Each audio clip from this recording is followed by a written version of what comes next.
40 ವರ್ಷ ಪಾರ್ಟಿಗೋಸ್ಕರ ದುಡಿದಿದ್ದವರು ಅವಮಾನ ಮಾಡಿ ಮರ್ಯಾದೆ ತೆಗೆದು ಕಳಿಸಿದ್ದಾರೆ. ಟಿಕೆಟ್ ನೀವು ಕೊಟ್ಟಿಲ್ಲ ಅಂತ ಹೇಳಿದ್ರೆ ನಾನು ರಾಜೀನಾಮೆ ಕೊಡ್ತೀನಿ ಅಂತ ಹೇಳ್ತಾರೆ. ನಿಮ್ದು ಬ್ಲಾಕ್ ಮೇಲ್ ತಂತ್ರ ನನ್ನ ಹತ್ರ ನಡೆಯಲ್ಲ, ರಾಜೀನಾಮೆ ಕೊಡಿದ್ರೆ ರಾಜೀನಾಮೆ ಕೊಟ್ಟು ಹೋಗಿ. ಸೀನಿಯರ್ಗಳು ಇಟ್ಕೊಂಡು 25 ವರ್ಷ ಹುಡುಗಿ ಕೊಟ್ರೆ ಯಾವ ನಮ್ಗೆ ಜನ ಹೋಗ್ತಾರೆ? ಈಗ ನೋಡಿ ಸುರ್ಜೇವಾಲಾ ಮನೆಯವ್ರಿಗೆ ಹೋಗಿ ಕಲ್ಲು ಎಸೆದಿದ್ದಾರೆ ದಿಲ್ಲಿ ಒಳಗೆ. ದಕ್ಷಿಣ ಕ್ಷೇತ್ರದ ಒಂದು ಮಾತಲ್ಲ ಇದು. ಈಗ ಇದು ಕರ್ನಾಟಕದ ಪ್ರತಿಷ್ಠೆಯ ಮರ್ಯಾದೆಯ ಪ್ರಶ್ನೆ. ಇದು ಗ್ರೌಂಡ್ನಾಗೆ ಆಲ್ರೆಡಿ ಸಿಟ್ನಾಗಿದ್ದಾರೆ ಜನ, ಯಾವುದೇ ಕಾರಣಕ್ಕೆ ಬದಲಾಗಲ್ಲ. ಖಚಿತವಾಗಿ ನಮ್ ಗೆಲುವು ಖಚಿತ ಅಂತ ನಾನು ಹೇಳಕ್ ಇಷ್ಟಪಡ್ತೀನಿ. ಈ ಕಾರ್ಯಕ್ರಮದ ಪ್ರಾಯೋಜಕರು ವಿನಯ್ ಕುಮಾರ್ ತರೀಕೆರೆ, ಮಹಾಪ್ರಧಾನ ಕಾರ್ಯದರ್ಶಿ, ಬೆಂಗಳೂರು ಕೇಂದ್ರ ಲೋಕಸಭಾ ಕ್ಷೇತ್ರ, ಯುವ ಜನತಾ ದಳ. ಅಭಯಾನಲ್ಲಿ ಇವತ್ತಿನ ಗೋಲ್ಡ್ ಪ್ರೈಸ್ ಚೆಕ್ ಮಾಡಿದ್ಯಾ? ಇಲ್ಲ. ಅಭಯಾನಲ್ಲಿ ಗೋಲ್ಡ್ ಸೇಲ್ ಮಾಡು, ಗೋಲ್ಡ್ ಇಂಟ್ರೆಸ್ಟ್ ಸೇವ್ ಮಾಡು. 8861 600 600. ಓಕೆ ವೀಕ್ಷಕರೇ, ಬಹುಶಃ ದಾವಣಗೆರೆಯಲ್ಲಿ ಬದಲಾವಣೆ ಗಾಳಿ ಬೀಸ್ತಾ ಇರುವ ಹಾಗೆ ಕಾಣಿಸ್ತಾ ಇದೆ. ನನಗೆ ಗೊತ್ತಿಲ್ಲ ಈ ಬಾರಿ ಹೇಗೆ ಯಾರಿಗೆ ಪ್ಲಸ್ ಆಗುತ್ತೆ ಯಾರಿಗೆ ಮೈನಸ್ ಆಗುತ್ತೆ ಅಂತ. ಒಂದಂತೂ ಸತ್ಯ, ಮುಸ್ಲಿಂ ಸಮಾಜದಲ್ಲಿ ಬಹಳ ದೊಡ್ಡ ಪ್ರಮಾಣದಲ್ಲಿ ಆಕ್ರೋಶ ಇರೋದಂತೂ ಸತ್ಯ. ಈ ಆಕ್ರೋಶದ ಲಾಭ ತುಂಬ ಜನಕ್ಕೆ ಆಗ್ತಾ ಇದೆ. ಆ ಲಾಭವನ್ನು ಪಡ್ಕೊಂಡು ಭಾಳಷ್ಟು ಜನ ಸೈಲೆಂಟ್ ಆಗ್ತಿದ್ದಾರೆ. ನನಗೆ ಗೊತ್ತಿಲ್ಲ ಹೇಗಾಗುತ್ತೆ ಏನಾಗುತ್ತೆ ಅಂತ. ಸೊ ನನ್ನ ಜೊತೆ ಒಬ್ಬರು ಮುಖಂಡರಿದ್ದಾರೆ, ಜಾಯಿನ್ ಆಗ್ತಿದ್ದಾರೆ SDPI ಪಾರ್ಟಿಯಿಂದ. ಹೇಗಿದೆ ಸರ್ ವಾತಾವರಣ? ಏನಂತಾರೆ ಜನ? ಸರ್ ಈಗ ಆಕ್ಚುಲಿ ಬಹಳ ಬೇಜಾರಿದ್ದಾರೆ. ಓಕೆ, ಕಾಂಗ್ರೆಸ್ ಪಕ್ಷ ಅಂತೂ ಬಹಳ ಬೇಜಾರಾಗ್ತಾ ಇದ್ದಾರೆ. ಅದರಿಂದ ನಮ್ಮ ಪಕ್ಷಕ್ಕೆ ಬಹಳ ಒಲವು ತೋರಿಸ್ತಾ ಇದ್ದಾರೆ ಯುವಕರಲ್ಲಿ. ಯಾಕೆ ಬೇಜಾರಾಗಿದ್ದಾರೆ ಅಂತ ಒಂದು ಪ್ರಶ್ನೆ ಉದ್ಭವ ಆಗುತ್ತೆ. ಈಗ ನೋಡಿ, ಕಾಂಗ್ರೆಸ್ ಇಂದ ಸುಮಾರು ವರ್ಷದಿಂದ ದುಡಿದಿರೋರು ಯಾರು ಅಬ್ದುಲ್ ಜಬ್ಬಾರ್ ಸಾಹೇಬರಾಗ್ಲಿ, ಸಾದಿಕ್ ಪೈಲ್ವಾನ್ ಸಾಹೇಬ್ರೆ ಆಗಲಿ, ಇವರು ಸುಮಾರು ಇಲ್ಲ ನಾನು ಕಾಂಗ್ರೆಸ್ನಾಗ ಇದ್ದಿಲ್ಲ. ನಾನು ಆ್ಯಕ್ಚುಲಿ ನಾನು ಮುಂಚೆಯಿಂದಲೂ ಬೇಸಿಕ್ SDPIನೇ. ಈಗ ನಾನು ನೋಡಿದ ಹಾಗೆ ಅವರು ವಯಸ್ಸು, ನಮ್ಮ ಅಬ್ದುಲ್ ಜಬ್ಬಾರ್ ಸಾಹೇಬ್ರ ವಯಸ್ಸು 65ರಿಂದ 70 ವರ್ಷ ಐತಿ. ಅದೇ ನಮ್ಮ ಸಾದಿಕ್ ಪೈಲ್ವಾನ್ ಸಾಹೇಬ್ರದ್ದು ವಯಸ್ಸು ಸಮೇತ 65ರಿಂದ 70 ವರ್ಷ ಐತಿ. ಈಗ ಆದರೂ ಸಮೇತ ಅವರು 40 ವರ್ಷ ಪಾರ್ಟಿಗೋಸ್ಕರ ದುಡಿದಿದ್ದವರು. ಒಂದು ಪಕ್ಷದ ಕಾರ್ಯಕರ್ತರಾಗಿ 40 ವರ್ಷದಿಂದ ದುಡಿದಿದ್ದವರು ಯಾರು ಇಬ್ರು. ಅದರೊಳಗೂ ಜಬ್ಬಾರ್ ಸಾಹೇಬ್ರಿಗೆ MLC ಸೀಟ್ ದೊರಕಿದೆ. ಆಮೇಲೆ ಬೇರೆ ಮೈನಾರಿಟಿ ಕಮಿಷನ್ನಾಗ ಏನು ಸ್ಥಾನಮಾನ ಸಿಕ್ಕಿದೆ, ಅವೆಲ್ಲ ಆಗಿದೆ. ನಮ್ಮ ಸಾದಿಕ್ ಪೈಲ್ವಾನ್ ಸಾಹೇಬ್ರಿಗೆ ಏನು ಸ್ಥಾನಮಾನ ಆಗಲಿ ಅಥವಾ ಯಾವುದೋ ಒಂದು ಇದರಿಂದ ಯಾವುದೇ ಕಾರಣಕ್ಕೂ ಅವ್ರಿಗೆ ಸಿಕ್ಕಿಲ್ಲ. ಆದರೂ ಇವ್ರಿಗೆ MLAಗೆ ಅವರು ಟಿಕೆಟ್ ಆಕಾಂಕ್ಷೆ ಅಂತ ಹಾಕಿದ್ರಲ್ಲ, ಟಿಕೆಟ್ ಆಕಾಂಕ್ಷೆ ಹಾಕಿದಾಗ ಯಾರಿಗಾರ ಈಗ ಅವ್ರಿಗೆ ನೆಕ್ಸ್ಟ್ ಸತಿ ಕೊಡ್ಸಿ ಅಂತ ಹೇಳಿ ಒಂದು ಪ್ರೀತಿಯಿಂದ ಒಂದು ವಿಶ್ವಾಸದಿಂದ ಹೇಳಿ ಕಳಿಸ್ಬೇಕು ಅವರು. ಆದರೂ ಏನು ಮಾಡಿದ್ದಾರೆ, ಮರ್ಯಾದೆ ತೆಗೆದು ಕಳಿಸಿದ್ದಾರೆ, ಅವಮಾನ ಮಾಡಿ. ಯಾಕಪ್ಪ ಹೆಂಗಂತ ಹೇಳಿದ್ರೆ, ಈಗ ನೋಡಿ ಜಮೀರ್ ಅಹಮದ್ ಸಾಹೇಬ್ರು ಹೇಳ್ತಾರೆ ಅವ್ರಿಗೆ ನೀವು ಟಿಕೆಟ್ ಕೊಟ್ಟಿಲ್ಲ ಅಂತ ಹೇಳಿದ್ರೆ ನೀವು ಕೊಟ್ಟಿಲ್ಲ ಅಂತ ಹೇಳಿದ್ರೆ ನಾನು ರಾಜೀನಾಮೆ ಕೊಡ್ತೀನಿ ಅಂತ ಹೇಳ್ತಾರೆ. ಯಾರು? ಜಮೀರ್ ಅಹಮದ್ ಸಾಹೇಬ್. ಆಮೇಲೆ ಮುಸ್ಲಿಮ್ಸ್ನಾಗೆ ಉಲಮಾಗಳು ಇದಾರಲ್ಲ, ಹಜರತ್ಗಳು, ಉಲಮಾಗಳು, ಇವರೆಲ್ಲ ಮುಖಂಡರು. ನಮ್ಮ ಉಲಮಾಗಳು ಹೋಗಿ ಅವ್ರಿಗೆ ಒಂದು ರಿಕ್ವೆಸ್ಟ್ ಮಾಡ್ತಾರೆ, ಇಲ್ಲ ಈ ಸತಿ ಅಬ್ದುಲ್ ಜಬ್ಬಾರ್ ಸಾಹೇಬ್ರಿಗೆ ಕೊಡಿ ಅಥವಾ ಜಾದಿ ಮುಸ್ಲಿಮ್ಸ್ ಅಭ್ಯರ್ಥಿ ಕೊಡಿ ಅಂತ ಕೇಳ್ತಾರೆ. ಆದ್ರೂ ಅವ್ರು ಏನ್ ಹೇಳ್ತಾರೆ, ಇಲ್ಲ ಯಾವುದೇ ಕಾರಣಕ್ಕಾಗಲ್ಲ, ನಿಮ್ದು ಬ್ಲಾಕ್ ಮೇಲ್ ತಂತ್ರ ನನ್ನ ಹತ್ರ ನಡೆಯಲ್ಲ, ರಾಜೀನಾಮೆ ಕೊಡಿದ್ರೆ ರಾಜೀನಾಮೆ ಕೊಟ್ಟು ಹೋಗಿ. ಯಾವ ನಮ್ಮನಿ ಇವ್ರದ್ದು ಇದು ಜಿದ್ದು. ಆಮೇಲೆ ಅವ್ರು ಇಲ್ಲಿ ಸೀಟ್ ಕೊಟ್ಟಾರಲ್ಲ, ಒಂದು 25 ವರ್ಷದ ಹುಡುಗ ಸಮರ್ಥ ಇದಾರಲ್ಲ, ಒಂದು 25 ವರ್ಷ ಅವ್ರಿಗೆ ವಯಸ್ಸು. ನಾನೇನು ಹೇಳೋದು, ಈಗ ಇವ್ರು ಅವ್ರದೇ ಮನೆಗೆ ಇವ್ರು ಸೀಟ್ ನಾನು ಕೊಡಬೇಕು, ನಮ್ಮ ಮಂತ್ಯಾನಾಗೆ ಕೊಡ್ತೀನಿ ಅಂತ ಹೇಳ್ಕೊಂಡ್ರು. ಅವ್ರ ಮನೆಗೆ ಇನ್ನೊಬ್ರು ಇದ್ರಲ್ಲ, SS ಗಣೇಶ್ ಅವರು ಇದ್ರು, ಅವರು ಸೀನಿಯರ್ ಅಲ್ಲ, ಅವರು ಹಳೆ ಕಾಂಗ್ರೆಸ್ನ ಅವ್ರ ಮನೆಯವ್ರೆ, ಅವ್ರ ಮಂತ್ಯಾನದವ್ರೆ, ಅವ್ರು ಕೊಡ್ಬೋದಾಗಿತ್ತು. ಆಮೇಲೆ ಅವ್ರ ಮನೆಗೂ SS ಬಕೇಶ್ ಅವರು ಇದ್ದಾರೆ, ಅವ್ರು ಪೊಲಿಟಿಕಲ್ ಫೌಂಡೇಶನ್ ಅವ್ರ ಮನೆಯದು.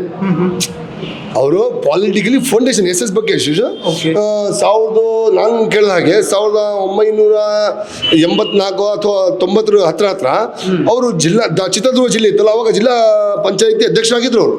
ಯಾರು? SS ಬಕೇಶ್ ಅವರು. ಅವ್ರಿಗೂ ಕೊಡ್ಬೋದಾಗಿತ್ತಲ್ಲ. ಇವರು ಮನೆಯಲ್ಲಿ ಸೀನಿಯರ್ಗಳು ಇಟ್ಕೊಂಡು 25 ವರ್ಷ ಹುಡುಗರಿಗೆ ಕೊಟ್ರೆ ಯಾವ ನಮ್ಗೆ ಜನ ಹೋಗ್ತಾರೆ? ಇದು ನ್ಯಾಯನಾ ಇದು? ಈಗ ನೋಡ್ರಿ, ನಮ್ಮ ಅಜ್ಜಾರಾಗ್ಲಿ ನಮ್ಮ ತಂದೆಯರಾಗ್ಲಿ ಈಗ MLA ಹತ್ರ ಏನು ಕೆಲಸ ಇದೆ ಅಂತ ಹೋಗ್ತಾರಂತ ಹೇಳಿದ್ರೆ 25 ವರ್ಷ ಹುಡುಗ ಅಂತ ಹಿಂಗೆ ಕೈ, ಈಗ MLA ಹತ್ರ ಹೋದ್ರೆ ಒಂದು ಗೌರವ ಅಂತ ಇರ್ತದಲ್ಲ, ಅದು ಆ ಗೌರವದ ಪ್ರಕಾರ ಅವ್ರ ಹತ್ರ ಹೋಗಿ ನಿಂತ್ಕೊಂಡು ಅವ್ರು ಕುತ್ಕೊಂಡಿರ್ತಾರೆ, ನಿಂತ್ಕೊಂಡು ಏನು ಸರ್ ಹಂಗೆ ಸರ್ ಹಿಂಗೆ ಸರ್ ಅಂತ ನಮ್ಗೆ ಕೇಳಬೇಕಾ? ಅದು ಸರಿಯಾಗತ್ತಾ? ಇದು ಯಾವುದೇ ಕಾರಣಕ್ಕೆ ಆಗಲ್ಲ. ಆದ ಕಾರಣ ಈ ಸತಿ ಜನ ಭಾಳ ಬೇಜಾರಾಗ್ಬಿಟ್ಟಿದ್ದಾರೆ. ಯಾಕಂತ ಹೇಳಿದ್ರೆ ಅವ್ರು ಕೊಟ್ಟಿರೋ ಸೀನಿಯರ್ ಯಾರು ಕೊಟ್ಟಿದ್ರೆ ಮಾತು ಬೇರೆ ಇತ್ತು, ಟೋಟಲಿ ಇವ್ರು ಕೊಟ್ಟಿಲ್ಲ. ಹಾಗಾಗಿ ಇವರು ಈ ಸತಿ ಬದಲಾವಣೆ ಅಂತೂ ಖಚಿತ ಮಾಡ್ತಾ ಇದ್ದಾರೆ ಜನ. ನಮಗೆ ಎಲ್ಲಿ ನೋಡಿದ್ರು ಬೆಂಬಲ ಸಿಗ್ತಾ ಇದೆ. ಯುವಕರಲ್ಲಿ ಒಂದು ಕಾಂಗ್ರೆಸ್ ವಿರುದ್ಧ ಆಕ್ರೋಶ ಐತಿ. ನಮಗೆ ಅದರದ್ದು ಒಂದು ಪ್ಲಸ್ ಪಾಯಿಂಟ್ ಆಗಿ ನಮ್ದು ಬದಲಾವಣೆ ಆಗಿ ನಮ್ದು ಖಚಿತವಾಗಿ ನಮ್ಗೆ ಗೆಲುವು ಖಚಿತ ಅಂತ ನಾನು ಹೇಳಕ್ ಇಷ್ಟಪಡ್ತೀನಿ. ಆಮೇಲೆ ಇಲ್ಲಿ ಯುವಕರು ಸಮೇತ ಇದ್ದಲ್ಲ ವಾಲಂಟಿಯರ್ ಆಗಿ ಕೆಲಸ ಮಾಡ್ತಾ ಇದ್ದಾರೆ. ಈಗ ನಾವು ಅವ್ರಿಗೆ ಏನಪ್ಪ ನಮಗೂ ಫೋನ್ ಮಾಡ್ತಾ ಇದ್ದಾರೆ, ಫೋನ್ ಮಾಡಿ ಸರ್ ನಾನು ಈ ವಾರ್ಡಿಂದ, ನಾನು ಈ ಬೂತ್ದಿಂದ, ನಾನು ಇಲ್ಲಿದ್ದೀನಿ, ನಾನು ಅಲ್ಲಿದ್ದೀನಿ, ನಾನು ಮಾಡ್ತಾ ಇದ್ದೀನಿ, ನೀವು ಬರ್ರಿ ಸರ್ ಅಂತ ಹೇಳಿ ಹೇಳ್ತಾ ಇದ್ದಾರೆ. ವಾಲಂಟಿಯರ್ ಆಗಿ ಕೆಲಸ ಮಾಡ್ತಾ ಇದ್ದಾರೆ ಸರ್. ಈಗ ನೀವು ಈ ಮಾತಿನಾಗೆ ನೀವು ಹೇಳಿದಾಗೆ ಆ ನಮೂನಿ ಕಾಂಗ್ರೆಸ್ ಜಬ್ಬರ್ ಸಾಹೇಬ್ರಿಗೆ ಕೇಳಲಿಕ್ಕಾಗಲಿ, ಅವರಿಗೆ ನಿಮ್ಮ ಸಲೀಂ ಅಹಮದ್ ಸಾಹೇಬ್ರಾಗಲಿ ಅಥವಾ ತನ್ವೀರ್ ಸಾಹೇಬ್ ಆಗಲಿ, ತನ್ವೀರ್ ಸೇಠ್ ಅವರಾಗಲಿ, ಜಮೀರ್ ಅಹಮದ್ ಅವರಾಗಲಿ, ಆಮೇಲೆ ಹ್ಯಾರಿಸ್ ಅವರಾಗಲಿ, ಇವರೆಲ್ಲ ಮುಸ್ಲಿಂ ಸಮುದಾಯಕ್ಕೆ ಒಂದು ಟಿಕೆಟ್ ಕೊಡಿ ಅಂತ ಕೇಳಿದ್ದಾರೆ. ಆದರೂ ಅವರೆಲ್ಲ ಬಂತಂತ ಹೇಳಿದ್ರೆ ಈಗ ಇಡೀ ಕರ್ನಾಟಕದ ಮುಸ್ಲಿಂ ಜನ ದಾವಣಗೆರೆ ಕಡೆ ನೋಡ್ತಾ ಇದ್ದಾರೆ, ಇಡೀ ರಾಷ್ಟ್ರದ. ಈಗ ನೋಡ್ರಿ, ಸುರ್ಜೇವಾಲಾ ಮನೆಯವ್ರಿಗೆ ಹೋಗಿ ಕಲ್ಲು ಎಸಿದ್ದಾರೆ ದಿಲ್ಲಿ ಒಳಗೆ. ಸುರ್ಜೇವಾಲಾ ಅವ್ರ ಮನೆಗೆ ಹೋಗಿ, ದಿಲ್ಲಿ ವಾಲಾನು ಅಂತಾರೆ ನಮ್ಮ ಇವ್ರು ಅಫ್ಸರ್ ಗುಡ್ಲಿಪಿಡಿ ಅವರು, ಅವ್ರ ಮನೆಗೆ ಹೋಗಿ ಕಲ್ಲು ಎಸಿದಿದ್ದಾರೆ. ನಮ್ಮ ಉಲ್ಮಾ ವಿರುದ್ಧ ಈ ನಮೂನಿ ಇಷ್ಟು ಆಘನತೆಯಿಂದ ಮರ್ಯಾದೆ ತೆಗೆದು ಮಾತಾಡಿದ್ರೆ ಇವ್ರಿಗೆ ಹೆಂಗೆ ಬಿಡೋದು ಅಂತ ಹೇಳಿ ಅವ್ರ ಆಫೀಸ್ಗೆ ಹೋಗಿ ಬೋರ್ಡ್ ಗೀಡೆಲ್ಲ ಕಿತ್ತವೆಲ್ಲ ನೋಡಿರ್ಬೋದು ನೀವು ಫೇಸ್ಬುಕ್ನಾಗೆ. ಆ ನಮೂನಿ ಅವರು ಮಾಡಿದ್ದಾರೆ. ಈಗ ಇವರೆಲ್ಲ ಬಂದು ನಮ್ಮ ಮುಸಲ್ಮಾನ ಯುವಕರಿಗೆ, ಹಿರಿಯರಿಗೆ ಒಂದು ಬದಲಾವಣೆ ಮಾಡೋಕ್ಕೆ ಪ್ರಯತ್ನ ಮಾಡ್ರೆ ಅದು ಇಡೀ ಕರ್ನಾಟಕದ ಮುಸಲ್ಮಾನರದ ಮರ್ಯಾದೆ ತೆಗೆದಂಗೆ. ಇಡೀ ಕರ್ನಾಟಕ ಬರೀ ದಾವಣಗೆರೆದಲ್ಲ ಇದು. ಈಗ ದಾವಣಗೆರೆ ದಕ್ಷಿಣ ಕ್ಷೇತ್ರದ ಒಂದು ಮಾತಲ್ಲ ಇದು. ಈಗ ಇದು ಕರ್ನಾಟಕದ ಪ್ರತಿಷ್ಠೆಯ ಮರ್ಯಾದೆಯ ಪ್ರಶ್ನೆ. ಇದು ಘನತೆ ಮರ್ಯಾದೆ ನಾವು ಏನ್ ಬೇಕಾದ್ರೂ ಹೇಳ್ಕೋಬಹುದು. ನಮ್ದು ಒಂದು ಸ್ಥಾನಮಾನ ಅಂತ ಇರ್ತೈತಿ. ಬಟ್ ನಾನು ಬೇರೆ ಕಡೆಗಳಲ್ಲಿ ಹೋದಾಗ ಸ್ವಾಭಿಮಾನದ ಹೋರಾಟದ ಕಿಚ್ಚು ಯಾಕೋ ಕಡಿಮೆ ಆಗೋಯ್ತು ಅನ್ನೋ ರೀತಿಯಲ್ಲಿ ನನಗೆ ಕಾಣಿಸ್ತಾ ಇತ್ತು. ಅಲ್ಲೆಲ್ಲರೂ ಕೂಡ ಹೇಳ್ತಾರೆ ಹೋಗ್ಲಿ ಬಿಡಿ ಸರ್, ಈ ಟೈಮಲ್ಲಿ ಬಿಟ್ಟು ಬಿಡೋಣ, 2028ರಲ್ಲಿ ಪಾಠ ಕಲಿಸೋಣ ಅಂತ ಹೇಳ್ತಾರೆ. ಅಭಿನಯಿ ತೋ ಕಭಿನಯಿ ಅನ್ನೋ ಸನ್ನಿವೇಶ ಈಗ ಗ್ರೌಂಡಲ್ಲಿದೆ. ಅದು ಯಾಕೆ ಅರ್ಥ ಆಗ್ತಿಲ್ಲ ಅಂತ. ಇಲ್ಲ, ಈಗ ನೋಡಿ, ಅವರು ಯಾರು ಗ್ರೌಂಡ್ನಾಗೆ ಆಲ್ರೆಡಿ ಸಿಟ್ನಾಗಿದ್ದಾರೆ ಜನ. ಯಾವುದೇ ಕಾರಣಕ್ಕೂ ಬದಲಾಗಲ್ಲ. ಈಗ ನೀವೇನು ಹೇಳ್ತಾ ಇದ್ರಿ, ಗ್ರೌಂಡ್ನಾಗೆ ಅದು ಕ್ಯೂರಿಯಾಸಿಟಿ ಕಡಿಮೆ ಆಗ್ತಾ ಇದೆ, ಏನು ಒಂದು ಅದು ಏನು ಸಿಟ್ಟು ಡೌನ್ ಆಗ್ತಾ ಇದೆ ಅಂತ ನೀವು ಕೇಳ್ತಾ ಇದ್ರಿ. ಆನೂನು ಎಲ್ಲೂ ಆಗಿಲ್ಲ. ಅದು ಇದ್ದೇ ಇದ್ದು ಮನಸ್ಸಾಗಿದೆ. ಅದು ಎಲ್ಲಿ ಬಟನ್ ಒತ್ತಾಡಂಗೆ ಎಲ್ಲ ತೋರಿಸ್ತಾ ಇರೋದು. ಯಾವ ನಮ್ನಿ ಮಾಡ್ಬೇಕು. ಬೈ ಚಾನ್ಸ್ ಆ ನಮ್ನಿ ಏನಾರು ಆಯ್ತು ಅಂತ ಹೇಳಿದ್ರೆ ನಾನು ಜನರಲ್ಲಿ ಹೇಳ್ತೀನಿ, ದಯವಿಟ್ಟು ಕೈ ಮುಗಿದು ಹೇಳ್ತೀನಿ, ನೀವು ಈ ಸತಿ ಬದಲಾವಣೆ ತೋರಿಸಲೇಬೇಕು. ಬದಲಾವಣೆ ತೋರಿಸಿಲ್ಲ ಅಂತ ಹೇಳಿದ್ರೆ ಇದು ದಾವಣಗೆರೆ ಜಿಲ್ಲೆ ಇದೆ, ದಾವಣಗೆರೆ ಅಲ್ಲ, ಇದು ಕರ್ನಾಟಕದ ಮುಸಲ್ಮಾನರದೇ ಮರ್ಯಾದೆ ಪ್ರಶ್ನೆ ಇದು. ಯಾಕಂದ್ರೆ ಹೇಳಿರೋದವ್ರು ಒಬ್ರಿಗಲ್ಲ, ಇಡೀ ನಮ್ಮ ಮುಸ್ಲಿಂ ಸಮುದಾಯದ ಉಲ್ಮಾಗಳಿಗೂ, ಆಮೇಲೆ ನಮ್ಮ ಜಮೀರ್ ಅಹಮದ್ ಮುಸ್ಲಿಂ ಲೀಡರ್ ಅಂತ ಹೇಳ್ಕೊಳ್ತಾರೆ ಅವ್ರಿಗೆ ಅಂತ ಹೇಳಿದ್ದಾರೆ. ಇದು ನಮ್ದು ಯಾವುದೇ ಕಾರಣಕ್ಕೆ ಆಗಲ್ಲ ಅದು. ಸರ್, ಈ ಹೋರಾಟದ ಹಾದಿಯಲ್ಲಿ ಬಹಳ ಜನ ಬರ್ತಾರೆ, ಅವರಿಗೆ ಲಾಭ ಆಗಿದ ತಕ್ಷಣ ಹಿಂದೆ ಸರಿದು ಬಿಡ್ತಾರೆ. ಆದರೆ ಇದು ಜನರಿಗೆ ಕನ್ವೆ ಆಗೋದಿಲ್ಲ ಮತ್ತು ಜನ ಕೂಡ ಅವ್ರು ಹೇಳಿದ್ದನ್ನೇ ಕೇಳ್ತಾರೆ. ಮುಖಂಡರು ಹೇಳಿದ್ದನ್ನೇ ಯಾಕೆ ಕೇಳಬೇಕು ಅನ್ನೋದು ನನ್ನ ಪ್ರಶ್ನೆ. ಇಲ್ಲ, ಆ ನಮ್ನಿ ಏನು ಸ್ಥಿತಿ ಇಲ್ಲ.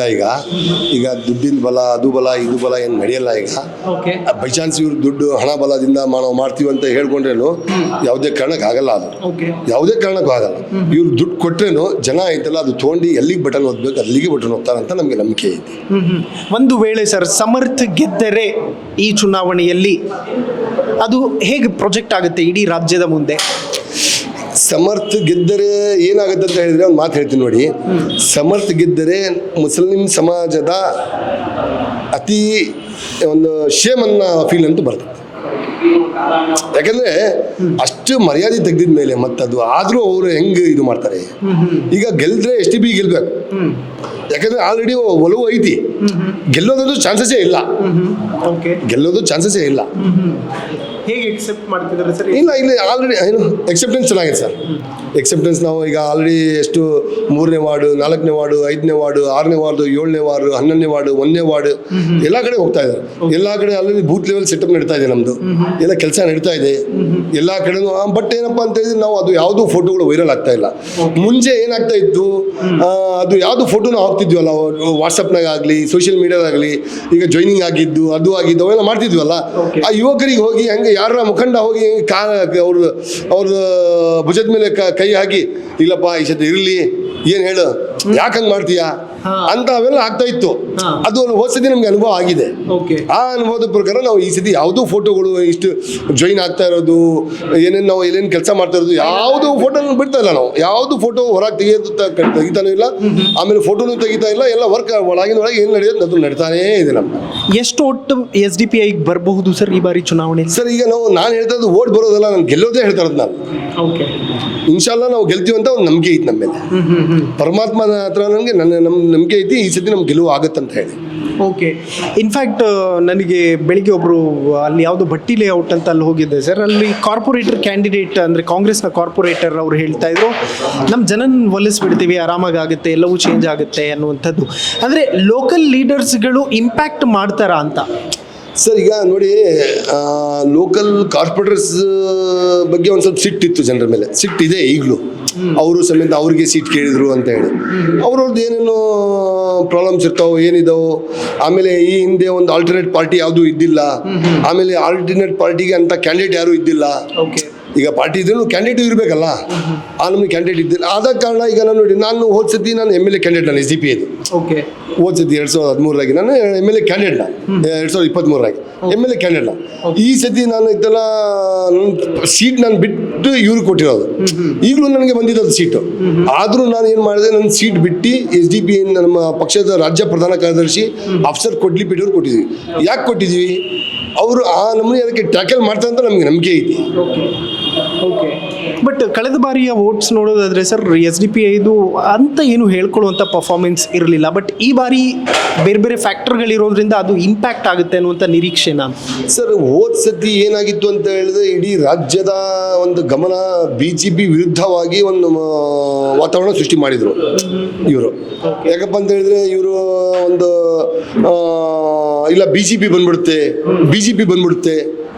ನೀವು ಅದಕ್ಕೆ ವೋಟ್ ಆಗಿದ್ರೆ ಡಿವೈಡ್ ಆಗಿ BJP ಬಂದ್ಬಿಡುತ್ತೆ ಅಂತ ಒಂದು ಹೆದರ್ಸ್ತಾ ಇದ್ರು. ಒಂದೊಮ್ಮೆ BJPಗೆ ಶೈತಾನ್ ಅಂತ ತೋರಿಸ್ತಾ ಇದ್ರು. ಅದು ಶೈತಾನೋ ಇನ್ಸಾನೋ ಅದು ಸೆಕೆಂಡರಿ ವಿಚಾರ. ಆ ನಮ್ಮನೆ ಪ್ರಾಜೆಕ್ಟ್ ಕಾಂಗ್ರೆಸ್ನವರು ಮಾಡ್ತಾ ಇದ್ರು. ಒಂದೊಮ್ಮೆ ಮುಸ್ಲಿಮ್ಸ್ನಾಗೆ ಒಂದು ಭಯದ ವಾತಾವರಣ ಸೃಷ್ಟಿ ಮಾಡಿಸಿದ್ರು ಇವರು. ಆದ್ರೂ ಈಗ ಅಂತ ಏನಿಲ್ಲ. ಈಗ ಏನಪ್ಪಾ ಅಂತ ಹೇಳಿದ್ರೆ, ಬೈ ಎಲೆಕ್ಷನ್ ಇದು. ಇಡೀ ರಾಜ್ಯದ ಎಲ್ಲಾ ಜಿಲ್ಲೆ, ಎಲ್ಲಾ ತಾಲೂಕು, ಎಲ್ಲಾ ಕ್ಷೇತ್ರ 248 ಜಿಲ್ಲಾ ಇಷ್ಟು ಅದು ಇಷ್ಟು ಎಲೆಕ್ಷನ್ ಅಲ್ಲ ಇದು ಬೈ ಎಲೆಕ್ಷನ್. 2 ಕ್ಷೇತ್ರ ನಡೀತಾ ಇರೋದು, ಒಂದು ಬಾಗಲಕೋಟೆ, ಒಂದು ದಾವಣಗೆರೆ. ಆದ ಕಾರಣ ಯಾವುದೇ ಕಾರಣ ನಾನು ಅವೆಲ್ಲ ಅಮಿಷ ಆಗಲ್ಲ. ಈ ಸತಿ ನಮ್ದು ಗೆಲುವು ಖಚಿತ ಅಂತ ಹೇಳಲಿಕ್ಕೆ ಇಷ್ಟಪಡ್ತೀನಿ. Okay, thank you so much sir, ಭಾಳ ಖುಷಿ ಆಯ್ತು ಮಾತಾಡಿ. Thank you so much and all the very best. Thank you. Okay, ನೋಡಿದ್ರಲ್ಲ ವೀಕ್ಷಕರೇ, ಇದಿಷ್ಟು ಈ ಹಿಂದೆ ದಾವಣಗೆರೆ ದಕ್ಷಿಣ ವಿಧಾನಸಭಾ ಕ್ಷೇತ್ರದಲ್ಲಿ SDPI ಅಭ್ಯರ್ಥಿ ಆಗಿದ್ದಂಥವ್ರ ಮಾತು. ಅದೇನೇ ಇರಲಿ, ನೋಡೋಣ. ಅಂದರೆ ಅವ್ರು ಏನು ಹೇಳ್ತಾರೆ ಅಂತಂದರೆ, ಇದು ಸ್ವಾಭಿಮಾನದ ಪ್ರಶ್ನೆ, ಸೋಲು ಗೆಲುವಿನ ಪ್ರಶ್ನೆ ಅಲ್ಲ. ಒಂದು ವೇಳೆ ದಾವಣಗೆರೆಯಲ್ಲಿ ನಾವು ಏನಾದರೂ ಸಮರ್ಥವ್ರನ್ನ ಗೆಲ್ಲಿಸಿದ್ದೇ ಆದರೆ ಅದು ಸ್ವಾಭಿಮಾನಕ್ಕೆ ತುಂಬ ದೊಡ್ಡ ಧಕ್ಕೆ ಬಂದ ಹಾಗೆ ಅನ್ನುವಂಥದ್ದು. ನನಗೆ ಗೊತ್ತಿಲ್ಲ ಇನ್ನೇನೇನು ಚೇಂಜಸ್ ಆಗುತ್ತೋ, ಏನೇನು ಬದಲಾವಣೆ ಆಗುತ್ತೋ ಅನ್ನೋದಕ್ಕೆ ಕಾಲವೇ ಮುಂದಿನ ದಿನಗಳಲ್ಲಿ ಉತ್ತರ ಕೊಡುತ್ತೆ. ನೋಡ್ತಾ ಇರಿ ಎಲ್ಲೋ ಹಿಂದೂ. ನಾನು ಸೈಯದ್ ಹಿದಾಯತ್, ಸೈನಿಂಗ್ ಆಫ್ ದಾವಣಗೆರೆಯಿಂದ.